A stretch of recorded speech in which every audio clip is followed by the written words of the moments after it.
Dumbartung Aboriginal Corporation has served the Indigenous community for over 30 years. From humble beginnings, the corporation evolved from a single desk and a disused dormitory building at Clontarf Orphanage to become an internationally acclaimed and respected Aboriginal corporation. Dumbartung's mission was to understand and promote our cultural arts and spirituality to empower the healing of our people's lives and communities. During the early 1990s, Dumbartung coordinated the highly acclaimed Kyana gatherings. The festivals were held on the very grounds that were once the hunting and ceremonial sites of the old Wadjuk peoples. In excess of 25,000 people attended these gatherings, and they are considered to be the most significant cultural gatherings in living memory. Aboriginal prison art is a unique form of painting that was created through the incarceration of Bibbulmun people in southwestern Australia. Dumbartung fought hard to ensure that the proprietary rights of the artworks were retained by their rightful owners. But the only thing about the painting is that when you're in those days, you never had the money or finance to bring your own material in. And this comes back to when we wanted to sell our paintings, the prison system kept our paintings because they said that we used their materials. The artists soon discovered if they used prison art supplies, their artwork became prison property. That's where Dumbartung stepped in. Dumbartung supplies art equipment, organises special grants for accomplished artists, and even holds a prisoners' art exhibition once a year. And most importantly, the prisoners are the only ones who reap the benefits. One artist in particular, I think somewhere in the vicinity of $10,000 was made just for his own artwork, so he was able to buy his children the presents and put the food on the table because that money was signed straight out to his family. Dumbartung was a strong advocate for protecting the intellectual property rights of Aboriginal artists and culture. This was evident in the Marlo Morgan Down Under campaign, which targeted an author claiming to have lived with Aboriginal tribes. The dispute made international headlines and gave Dumbartung the credibility it deserved as a grassroots advocacy organisation. As a result of Dumbartung's continued struggle addressing Aboriginal intellectual property rights, a book was written by Canadian academic Professor John Eustace from the Acadia University in Canada. This book was launched at a community gathering at Dumbartung in 2021. The Cootamara Quab Women's Healing Program has been instrumental in empowering women in our community. These initiatives created at Dumbartung empower our younger generation to survive, while also paying tribute to all our women who have lost their lives to domestic violence and our young people who have passed away as the result of suicide. Dumbartung has become a special place of significance and solace for the suffering and the pain of our people. A place they can feel safe, protected and able to express themselves through the challenges they face. In 2013, a massive summit was held on the grounds of Dumbartung where over 400 people gathered to discuss suicide within the Aboriginal community. We had a panel that was set up that consisted of government representatives, and they were telling our community from their departmental view and perspectives what they were doing regarding suicide prevention in our community. And it also gave our community the opportunity to ask the hard questions.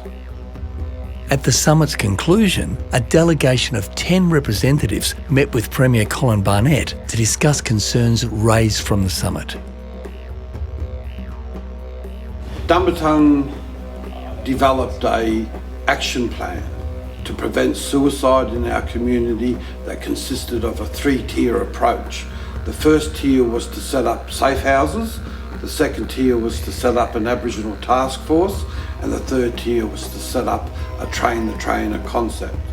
So look, I will go through that and see if, see what can be done, but I do respect you for taking the issue head on, and it's a very difficult issue to deal with. We presented it to the Premier.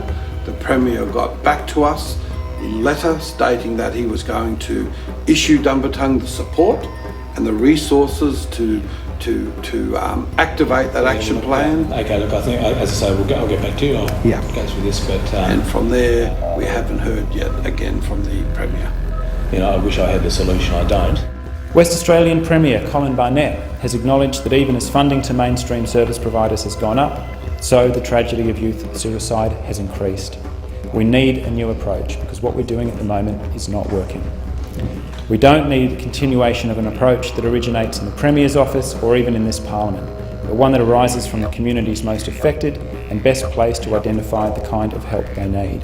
And that means changing and channeling the direction of some of the funding streams. I want to focus on one example of the kind of organisation that we should be supporting if we want to see the gap in life expectancy and health close in a meaningful way. Senators may be aware of the Dumbartung Aboriginal Corporation, which operates in Perth's southern suburbs. Director Robert Eggington, Project Officer Selena Eggington, and their colleagues over many years have built a unique and important organisation. Dumbartung welds together crisis care and culturally appropriate healing services with an unrivalled collection of artwork and cultural materials, referral services and political advocacy. I want to particularly acknowledge Dumbartung's work in taking on youth suicide, surely the most tragic consequence of the multiple challenges faced by Aboriginal families. The organisation proposes a break from old habits. It envisages an Aboriginal task force and the establishment of a 3-tier safety net of safe places that begins with culturally appropriate services delivered by Aboriginal people, and it is designed to move people in crisis through a sequence from crisis response to a referral service to mainstream health providers. Dumbartung and advocates like Robert and Selena should not have to spend half their day on the scrounge looking for funding to continue the kind of work that they do from month to month, because it sucks up so much time that could be so much better spent. Dumbartung has a number of powerful murals and signage of identity that are culturally appropriate and symbolise our pride in culture and spirituality. These signs have been created by artists in our community. For 30 years, Dumbartung has coordinated and developed the highly acclaimed Kyana Gallery. The collection commenced with one single object as a gift to the organisation.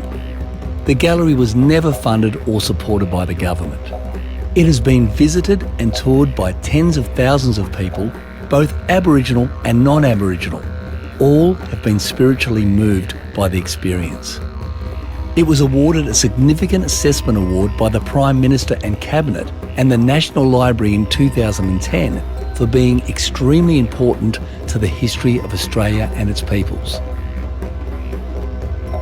Dumbartung has travelled the world visiting institutions in the attempt to repatriate sacred cultural objects. Over the past 30 years, Dumbartung has managed to collect in excess of 254 objects. The organisation set up a keeping room where they are kept in a climate-controlled area for their long-term preservation. These are the heartbeat of the Kyana collection. The public and uninitiated people are not permitted to enter or see them. Dumbartung also worked closely with the Kimberley Aboriginal Law and Cultural Centre to repatriate a significant amount of objects from the Western Australian Museum.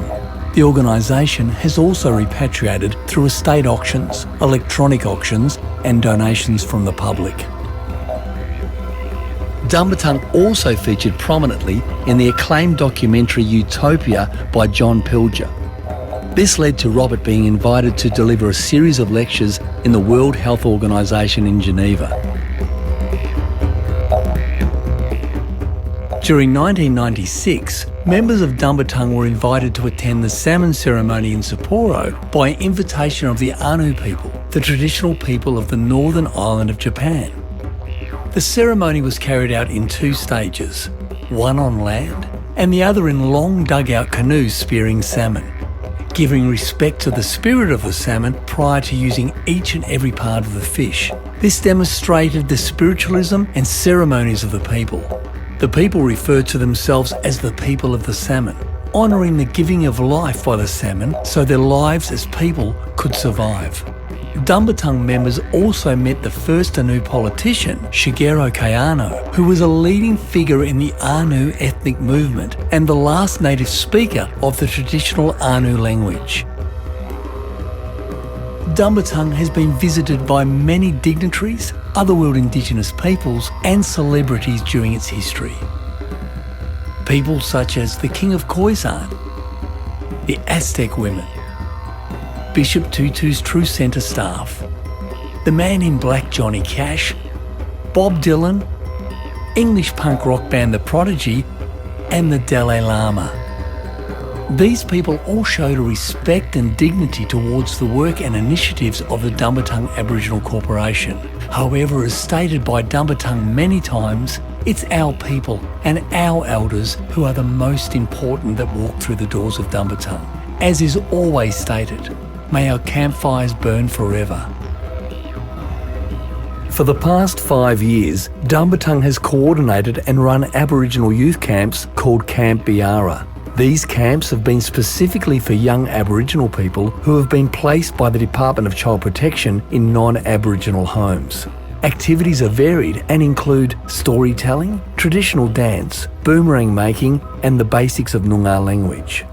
Wellbeing sessions encourage the participants to talk about issues that challenge their lives. This is done in and around the campfires at night, connecting young people to the strength of cultural knowledge which promotes their resilience and identity. Dumbartung hopes that these camps are run and coordinated into the future generations, as more and more young Aboriginal children are placed into non-Aboriginal foster care at an alarming rate. These young people need to connect and have participation in their cultural identity through cultural gatherings such as Camp Biara. As part of the emotional wellbeing therapy initiatives, Dumbartung has coordinated hundreds of community-based art courses, utilising such mediums as acrylics, watercolours and paperbark works. These activities have become a major therapy in helping traumatised people with many emotional challenges express their pain and suffering through art. These art courses create a foster pride, accomplishment and creativity whilst being utilised as therapy and a forum for discussion on issues that challenge and confront our young people's lives. Many young people attending these art courses have gone on to become accomplished artists, pursuing art as both a hobby and as a work-related income-generating interest. All participants have warmly welcomed these initiatives and they are keen to continue this interest in the future. They have all completed beautiful and thought-provoking work that justifies that many Aboriginal people are born with a natural ability and skill as artists with raw talent. This art keeps our culture alive and strong as it reflects our connection to land and identity. Dumbartung was approached by the City of Fremantle to be involved in the initiative that called for the Australia Day celebrations to be changed from the 26th of January to the 27th. This was to make the day more inclusive and acceptable to both Aboriginal and non-Aboriginal people. This activism has now become a major driving force across Australia, representing acceptance, dignity and national pride. Dumbartung accepted a tender by the state government in 2007 through to 2011. It was called Redress and it encouraged people from all backgrounds and races to apply for funding regarding abuse and neglect that they suffered whilst in institutionalised care. It was an extremely challenging and very emotional experience. During the first 2 years, Dumbartung had completed in excess of 260 stories for members of the Aboriginal community. This was followed by a further 2 years of counselling and supporting applicants who had opened up raw and very deep abuse issues. This was a tender that Dumbartung took on as a result of extreme financial difficulties. The organisation was in a threatening position of near closure as having near nil funding or any prospects of gaining other forms of funding. The tender allowed Dumbartung to continue payments for rent and all other administration needs. However, this came at an extreme emotional challenge regarding the stories that people needed to express. As expressed by Director Robert Eggington, this was the most emotional challenge that the organisation had faced during its history working in the coalface of the community for over 34 years. Dumbartung embarked on a southwest tour which included taking a number of young Aboriginal students to old mission sites. The purpose of this tour was to take photographs of the missions as they are today and then include archival images of when the missions were actively operating. The exhibition was launched at the Burswood-on-Swan facility and was warmly accepted by all who experienced its dynamic representations. Celebrating Indigenous way, a means to survive. Sing it.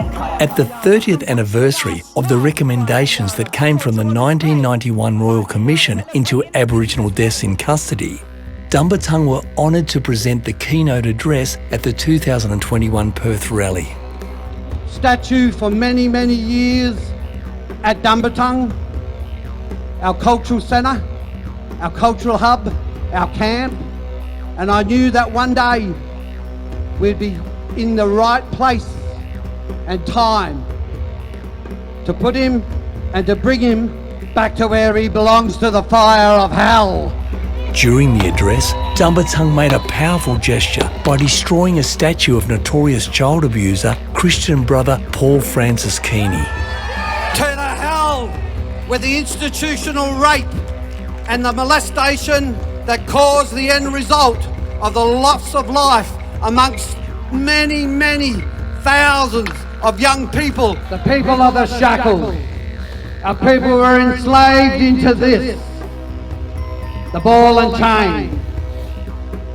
On the eve of Reconciliation Week and the Tuesday prior to Sorry Day, Rio Tinto Dynamite blasted two highly significant rock shelters at the Juukan Gorge in the Pilbara region in northern Western Australia. Dumbartung coordinated the public rally called Budjanoich, meaning land dying. Over 1,300 people attended the gathering, showing their support against this travesty to human history, Aboriginal cultural heritage and archaeological science.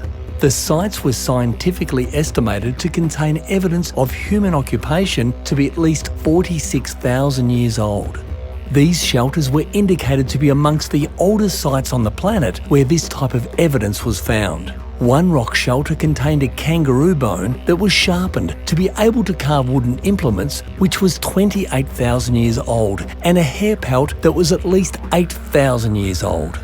The most significant shelter contained fossilised evidence of a campfire pit, where a group of 6 humans sat and ate a kangaroo meal. This was the most prominent find at what is estimated to be in excess of 46,000 years old. This preceded the last ice age. Aboriginal activists have taken their fight to Rio Tinto headquarters over the blasting of a 46,000-year-old heritage site. United in their numbers, but not necessarily apart. Hundreds gathering today in the city to fire a shot at a mining giant. It would be equated to blowing up the pyramids of Egypt. Today claiming Rio Tinto knew about the significance of the caves in 2014 and that the Aboriginal Heritage Act, designed to protect such sites, is stacked against traditional owners. Noongar elder Robert Eggington is now delivering a letter of demand walking from Central Park into the headquarters of Rio Tinto. We do not accept the futile explanation of Rio Tinto that there was simply a misunderstanding. Under new legislation we're bringing forward, these things will be more closely examined so these sorts of things wouldn't occur in the future. Rio Tinto now conducting a review of the destruction of the sites. Always will be. Just like the Taliban and the Buddha statues, after multinational mining company Rio Tinto annihilates 46,000-year-old archaeology and culture in Australia. Joining me now from Perth in Australia is the director of the Dumbartung Aboriginal Corporation, Robert Eggington, who has been campaigning for the protection of sacred sites from capitalist exploitation. Rio Tinto has apologised and said it was a misunderstanding when it destroyed the 46,000-year-old archaeology in the Juukan Gorge on May the 24th during this coronavirus pandemic. Can you forgive Rio Tinto for destroying it and annihilating the Putukunti, Kurama and Pinkura people's culture? Well, of course you never could forgive them, and you can't forgive other companies like BHP, Woodside, FMG. They're all environmental bandits that have, capitalised on the wealth of the minerals that lay under the ground, of Aboriginal people's land. They export those minerals to places like China. It's a massive economical return to this country, and Australia grows very wealthy and privileged in the Western sense of finance. And Aboriginal people to whom, reside in remote communities that own that land and those minerals are impoverished to degrees of third world conditions. Dumbartung stipulated to both Rio Tinto and their major shareholders a number of stipulations, which were to immediately terminate the Western Australian Chief Executive, Mr. Chris Salisbury's position, to create a buffer zone around the destroyed site and not allow the removal of any iron ore from a 200-kilometre radius, for the artefacts to be removed from the site to be adequately stored in a safekeeping place, and to reassure the people of Australia that such a cultural and environmental tragic loss would never happen again. On the eve of the Human Rights Declared Day of the recognition of the World's Indigenous Peoples Day, on the 9th of August 2020, Dumbartung asserted the strategic outcome that Rio Tinto was to turn off its massive neon light at 6:30 p.m, showing an indication of their industrial damage to the environment and to the world's Indigenous peoples. This was an extremely important historical gesture which has never been accomplished before regarding the importance of land to Indigenous peoples. Stand up and have a look at Goliath blinded. As the light blackened out, Robert Eggington, the director of Dumbartung, stated that this will be the last public activism of Dumbartung, which has been instrumental in fighting for human rights of Aboriginal people for over 35 years.